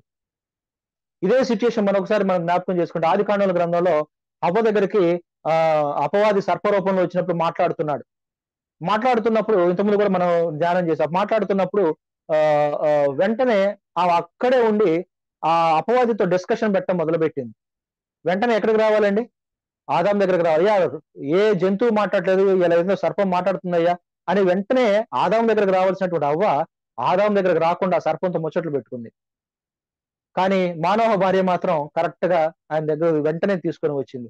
అంటే మనకి ఏదైనా ప్రాబ్లం వచ్చినప్పుడు, విశ్వాస జీవితంలో అనుమానాలు ఏమైనా వచ్చినా లేకపోతే ఆత్మీయ స్థితి నుంచి పడిపోయే పరిస్థితులు ఏవైనా వస్తున్నా వెంటనే ఎవరి దగ్గరకు రావాలంటే మన బలవంతుడైనటువంటి తండ్రి యొద్దకు, మన దేవుని యొద్దకు రావాలి. అయ్యా నా పరిస్థితి ఏంది, ఇది బయట ఇటు అంటున్నారు, నా విశ్వాసం పరీక్షగా ఉంది, ఏంది పరిస్థితి? దేవుని అడిగితే మనకి ప్రశాంతమైనటువంటి పరిస్థితిలోకి తీసుకొని వెళ్తాడు, సమాధానం ఇస్తాడు.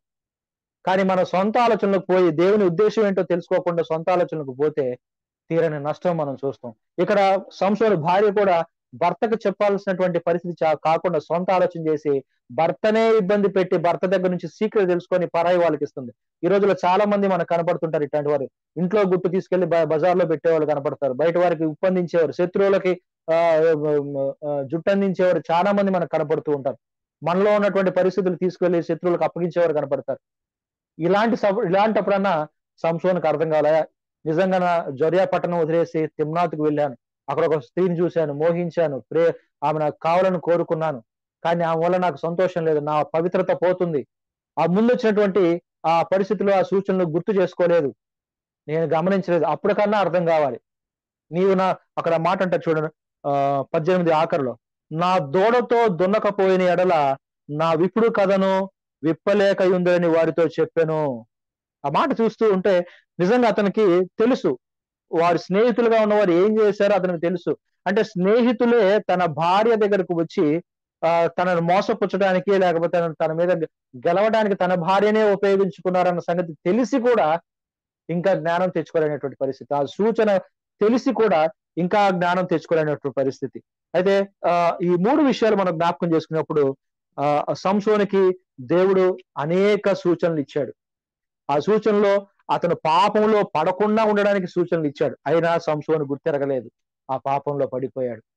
ఒకసారి మనం జ్ఞాపకం చేస్తాం. మన ఆత్మీయ జీవితంలో అనేక సార్లు దేవుడిచ్చే సూచనలు మనం జ్ఞాపకం చేసుకోలేం.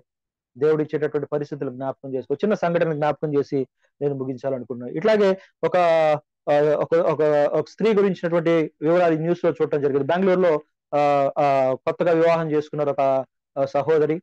వివాహం చేసుకున్న తర్వాత ఆ భర్తతో కలిసి ఉంటూ ఉంది.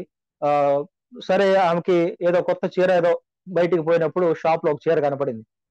ఆ చీర ఆ భర్తకు వచ్చే జీతం 10,000. జీతం 10,000 అయితే సాధారణంగా 10,000 జీతం అయితే ఎంతలో చీరలు కొంటారండి? ఒక 200, 300, 400, 500. అది చాలా ఎక్కువ. 10,000కి 500 పెట్టడం చాలా ఎక్కువ. అయితే ఆ చీర ఖర్చు వచ్చేసి 20,000 ఉంది. చూసుకొని ఆ చీర కావాలి, ఆ చీర కావాలని చెప్పి పోయి భర్తను అడగాలనుకుని అడిగింది. అయితే లేదు, మనకు దగ్గర అంత డబ్బులు లేవని అడిగితే తనేం చేసిందంటే వేరే ఎవరో దగ్గర నుంచి ఆ అప్పు తీసుకొని వెళ్ళి ఆ చీర కొని తీసుకొచ్చింది. తీసుకొని వచ్చిన తర్వాత ఆ చీర కట్టుకుంది. ఆహ్, ఆహ్, ఆహ్, 20,000 రూపాయల చీర. ఎంతో రూ. 10 వడ్డీ ఎంతో తీసుకొనొచ్చింది. ప్రతి నెల వడ్డీ కట్టాలి. ఆ ఎంత అమౌంట్ కట్టవలసిన పరిస్థితొస్తే మొదటి నెల ఎంతో కట్టింది. రెండో నెలకు ఆ దగ్గర ఉన్న డబ్బులు మొదటి నెల అయినా అయిపోయినాయి. రెండో నెలకొచ్చేసరికి భర్తను అడగాలి. భర్త ఇవ్వడు. లేకపోతే ఎట్లా కట్టాలి ఏంటనంటే వడ్డీ కట్టడానికి 2, 3 వేలు కావాల్సొచ్చింది. అయితే అలాంటి పరిస్థితిలో ఆహ్, ఆహ్, వేరే దగ్గర నుంచి అప్పు తీసుకొని వచ్చి ఇంకొక రూ. 15 వడ్డీ అప్పు తీసుకొనొచ్చి ఈ 20,000 అప్పు తీర్చేసింది. సరే, అది 2 నెలలు చూసింది. 2 నెలల తర్వాత వాళ్ళు తొందర చేస్తుంటే మరొకరి దగ్గర నుంచి రూ. 40,000 అప్పు తీసుకొనొచ్చి రూ. 20 వడ్డీకి తీసుకొని వచ్చి అది తీసుకొచ్చి ఈ రెండో వాడి దగ్గరకి అప్పు తీర్చేసింది. ఇట్లా పెంచుకుంటా పోయేసరికి అప్పు దాదాపు 2,00,000 దాటిపోయింది. నెలకి వడ్డీనే దాదాపు 20,000 కట్టాల్సిన పరిస్థితికొచ్చింది. వడ్డీ 20,000 కట్టాల్సిన పరిస్థితి. అసలుకొచ్చేసరికి 2,00,000 దాకా వెళ్ళిపోయింది. ఎక్కడి నుంచి మొదలైందనంటే 15,000 చీర. దాన్ని చూసి దాన్ని కావాలనుకొని భర్త దగ్గర సంప్రదించకుండా సొంత ఆలోచనకి వెళ్ళింది. వెళ్ళినప్పుడు హింట్ వస్తూనే ఉంది. మన పరిస్థితి అది గాదు, ఇది గాదు, ఇది గాదు హింట్ వస్తూనే ఉంది. ఈ అప్పులన్నీ పెరిగిపోయి వాళ్ళందరూ వచ్చి "నువ్వు మర్యాద కడతావా? నీ భర్తకు చెప్పమంటావా?" అని ఆమెను బెదిరించేసరికి ఏం చేయాలో తెలియక రేపు రండని చెప్పింది.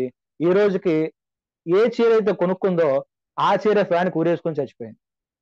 ఏ చీరైతే కొనుక్కుందో ఆ చీరకే ఫ్యాన్‌కి ఊరేసుకొని చనిపోయింది. ఆమె కారణం ఏంటనంటే భర్త దగ్గర ముందుగా చెప్పుంటే ఏదో ఒకటి చేసేవాడు. భర్త దగ్గరకు రావాలి. ఒక సిగ్నల్ దొరికినప్పుడు, ఒక అపాయకరమైన పరిస్థితి కనపడ్డప్పుడు వెంటనే తన భర్తకొచ్చి, "అయ్యా, నా పరిస్థితి ఇది. నేను పొరపాటు చేశాను. నన్ను క్షమించు. ఏదో ఒకటి చెయ్యి" అంటే ఏదో ఒకటి చేసేవాడు. తను మరణానికి వెళ్ళేంత దాకా తన భర్త కామ్‌గా ఊరుకునేవాడు కాదు. కానీ భర్త దగ్గర రాకుండా ఉండడం వల్ల తను లోకాన్ని చాలించవలసొచ్చింది. అంటే జీవితంలో దేవుడు మనకిచ్చేటటువంటి ఎన్నో సూచనలు మనం పక్కన పెట్టేస్తున్నాం. తెలియకుండానే మన జీవితాలు ముగిస్తున్నాం. తెలియకుండానే దేవునికి దూరస్తులం అయిపోతూ ఉన్నాం. ఒక చిన్న ఉదాహరణ నేను జ్ఞాపకం చేస్తాను. ఈ లోకంలో కూడా చాలా వస్తువులు, మనం వాడుకునే అనుదిన వస్తువులు చాలా మనకి సూచనలు ఇస్తూనే ఉంటాయి. మొదటిగా మనం చూస్తే మనం వాడుతున్నటువంటి ట్యూబ్ లైట్. ట్యూబ్ లైట్ ఎక్కడన్నా సడెన్‌గా ఆగిపోతుందండి? ట్యూబ్ లైట్ ఆగిపోయే ముందు అది వెలిగే కాంతి తగ్గిస్తుంది. తగ్గించిన తర్వాత బ్లింక్ అవ్వటం, ఊరక ఆగిపోవటం, వెలగటం, దాన్ని స్టార్టర్‌తో కొద్దిసార్లు తిప్పడం, మరలా దాన్ని కదిలిస్తే మళ్ళీ వెలగటం, మళ్ళీ ఉన్నట్టుండి మళ్ళీ ఆఫ్ చేసి మళ్ళీ ఆన్ చేయాలంటే మళ్ళీ 2 సార్లు దాన్ని తిప్పటం. అంటే దాని పరిస్థితి ఆరిపోతున్నప్పుడు అది ముందుగా హింట్ ఏమిస్తుందంటే తళుకుని మెరవడం. అంటే వెలిగి వెలగనట్టుగా దాని పరిస్థితి. అంటే ఏం చెప్తుందంటే త్వరగా పోయి ఇంకో ట్యూబ్ లైట్ తెచ్చుకో, కొద్ది రోజులకి నేను ఆగిపోబోతున్నానని ట్యూబ్ లైట్ ఒక హింట్ ఇస్తుంది. ఒక సిగ్నల్ ఇస్తుంది. అంటే ఆ ట్యూబ్ లైట్ వెలిగి, ఆగి, వెలిగి, ఆగి క్రమంగా లేకోకుండా, సరిగ్గా లేకోకుండా ఇబ్బంది పెడుతున్నప్పుడే వెళ్ళి మరొక ట్యూబ్లైట్ తెచ్చుకోలేదనుకోండి, ట్యూబ్లైట్ కొని తెచ్చుకునేంత వరకు చీకట్లోనే ఉండాల్సి వస్తుంది. మరొక మరి ఆ పరిస్థితి జ్ఞాపకం చేసుకోండి. మన చేతికి పెట్టుకునే వాచ్ కొత్త బ్యాటరీలు వేసి కొత్తది కొనుక్కున్నారు. గడియారం కరెక్ట్ గా చూపిస్తుంది. ఒక 2-3 నెలల తర్వాత స్లో అవుతుంది, స్లో అయిపోతుంది. వాచ్ మనకి లేట్ చూపిస్తూ ఉంటుంది. 10:15 అయితే 10 చూపిస్తూ ఉంటుంది. ఒకసారి 5 నిమిషాలు స్లో, ఒకసారి 10 నిమిషాలు స్లో, ఒకసారి 15 నిమిషాలు స్లో, ఇకపోతే ఒకసారి గంట స్లో. ఎందుకనంటే లోపల బ్యాటరీ అనేది తగ్గిపోతుందని ఒక ఇండికేషన్. అంటే టైం స్లో అవుతుందని అంటే దాని అర్థం బ్యాటరీ అయిపోతుంది, త్వరగా మార్చుకోమని అర్థం. బ్యాటరీ మార్చుకుంటే మరలా టైం కరెక్ట్ గా ఉంటుంది. అంటే అది సడన్ గా ఆగిపోవట్లేదు, కానీ ముందుగా హింట్ ఇస్తుంది. ఏమని? సమయాన్ని తప్పుగా చూపిస్తుంది. సమయాన్ని తప్పుగా చూపిస్తున్నప్పుడన్నా గడియారాన్ని బాగు చేసుకోవాలి. మనం బైక్ మీద వెళ్తూ ఉంటాం, పురుషులైన వారికి బాగా అర్థం అవుతుంది. బైక్ మీద వెళ్తున్నప్పుడు మనకి బైక్ రిజర్వ్ లో పడుతుంది. రిజర్వ్ లో పడిందంటే దాని అర్థం ఏంటంటే రిజర్వ్ లో ఆల్రెడీ మనకి 1.5 లీటర్ పెట్రోల్ ఉంటుంది. ఎందుకంటే రిజర్వ్ లో పడ్డ వెంటనే మనం ఫస్ట్ చేయాల్సిన పని ఏంటంటే పెట్రోల్ బంక్ ఎక్కడుంది వెతుక్కోవాలి. ఎందుకని? ఇంకొక గంట, ఒక 1.5 లీటర్ అయిపోతే మొత్తం బండి ఆగిపోద్ది, తోసుకుంటూ వెళ్ళాలి. మనం చాలా సార్లు చూస్తూ ఉంటాం. చాలా మంది బండ్లు తోసుకుంటూ వెళ్తూ ఉంటారు. అంటే వాళ్ళకి ఏముందంటే సిగ్నల్ ఇచ్చినా కూడా వాళ్ళు గుర్తించలేనటువంటి పరిస్థితి. వస్తువు ముందుగానే సిగ్నల్ ఇచ్చింది, అరే రిజర్వ్ లో పడింది, వెళ్ళి పెట్రోల్ కొట్టించుకోపో అని ముందుగానే సిగ్నల్ ఇచ్చింది. దాన్ని పట్టించుకోకుండా తిరుగుతానే ఉన్నారు. ఒకరోజు పెట్రోల్ అయిపోయింది, నెట్టుకుంటూ రావాలి. ఎక్కడుంది పెట్రోల్ బంక్? నెట్టుకుంటూ ఆయాసపడతా, రొప్పుకుంటూ రావాలి. ఎందుకంటే ముందుగా ఇచ్చిన సిగ్నల్ ని, ఆ సూచనని నిర్లక్ష్యపరిచినందుకు. బైక్ కూడా మనకి సిగ్నల్ ఇస్తుంది. మరొకటి మనం జ్ఞాపకం చేసుకుంటే రైల్వే గేట్ దగ్గర ముందుగా ఒక అలారం వస్తుంది. ఏమని? రైలు వస్తుంది, ముందుగా ఆగిపోండి అని అలారం ఇస్తారు. ఆ గేట్ వేస్తారు, అలారం కూడా ఇస్తారు. అలారం మీరు కావాలంటే చూడండి, అలారం దగ్గరకు వచ్చే కొద్దీ సౌండ్ పెరుగుతూ ఉంటది. అంటే ఎంత దగ్గరకు వచ్చినా మనకు అర్థం చేస్తుంది. దాన్ని పట్టించుకోకుండా కనుక దాటి వెళ్లే ప్రయత్నం చేస్తే రైలు కింద పడే ప్రమాదం ఉంది. మీరు కావాలంటే చూడండి, ప్రతిదీ కూడా మన జీవితంలో ప్రతి వస్తువు కూడా మనకు సూచన ఇస్తుంది. దేవుడు కూడా పాపంలో పడకుండా ఉండడానికి సూచన ఇస్తూ ఉంటాడు. సంసోను జీవితంలో కూడా సూచన ఇచ్చాడు. సంసోను దాన్ని పట్టించుకోలేదు, పెడచెవిన పెట్టాడు. తన జీవితంలో అంధకారమైనటువంటి అందాన్ని చూశాడు, అంతం పొందాడు. అంధకారమైనటువంటి అంతాన్ని తన జీవితంలో చూశాడు. బాధాకరమైనటువంటి అంతం. పుట్టుక గొప్పదే గాని మరణం వచ్చేసరికి అంత గొప్పదిగా లేదు. ఎందుకనంటే దేవుడు పాపములో పడకుండా ఉండడానికి ఎంతగా సూచనలు ఇచ్చాడు, ఎంతగా చెప్పాడో అర్థం చేసుకునే మనసు లేదు. ఎందుకంటే దేవునితో అంటుకట్టబడిన జీవితం లేదు. మనం దేవునితో ఉన్నామని అనుకుంటున్నాం కానీ తెలియకుండా ఎంత దూరం అపవాది తీసుకుని వెళ్తున్నాడో తెలియదు.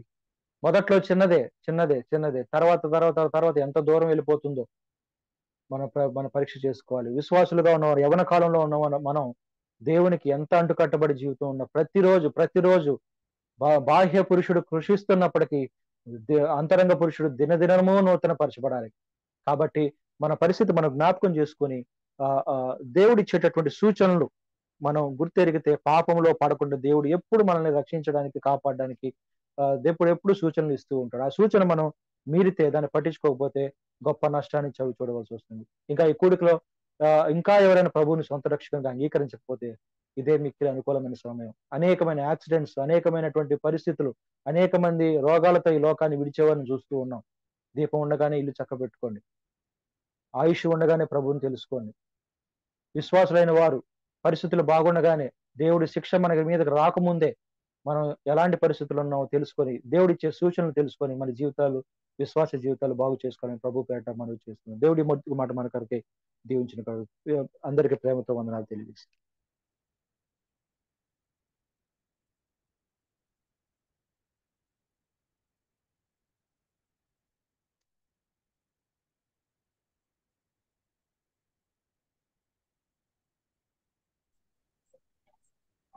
వందనాలయ్యా.